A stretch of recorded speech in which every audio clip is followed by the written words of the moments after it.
নেওয়ার পরে উহুদের যুদ্ধের মধ্যে রওনা দিয়ে দিল, শত শত কাফিরকে হত্যা করে দিল এবং কি নিজেও শহীদ হয়ে গেল। ইয়া রাসূলুল্লাহ, ইয়া হাবিবাল্লাহ, উনাকে গোসল করাইয়া তারপরে আপনি দফন দেন। আমার ভাইরা, আমার বন্ধুগণ, তারপরে আপনি কি করলেন? সাহাবাদেরকে নবী করিম সাল্লাল্লাহু আলাইহি সাল্লাম বলতেছে, এই সাহাবারা তোমরা কি করো? হানজালা রাদিয়াল্লাহু তাআলা তালাশ করো, তালাশ করো।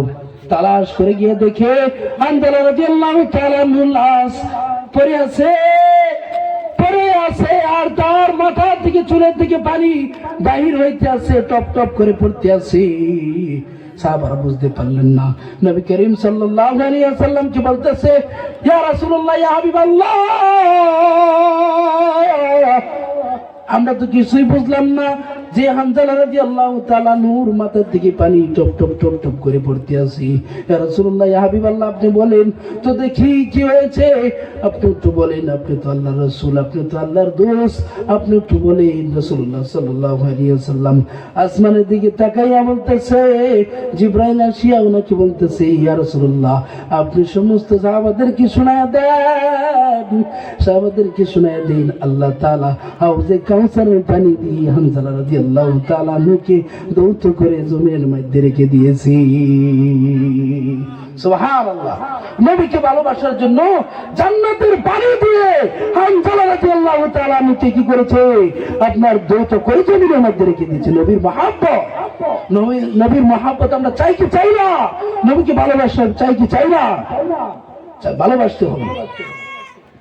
মাহতারাম হাজিরিন, এত মহব্বত করেছে, এত মহব্বত করেছে। ওয়াইস করুনি নাম শুনেছেন আপনারা? ওয়াইস করুনি তাবেঈ, বহুত বড় একজন তাবেঈ। উনি কি করেছেন?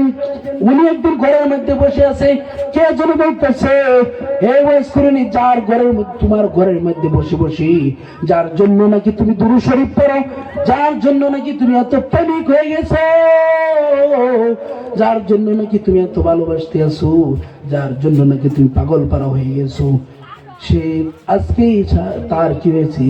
তার দাম দাম মুবারক শহীদ হয়ে গেছি।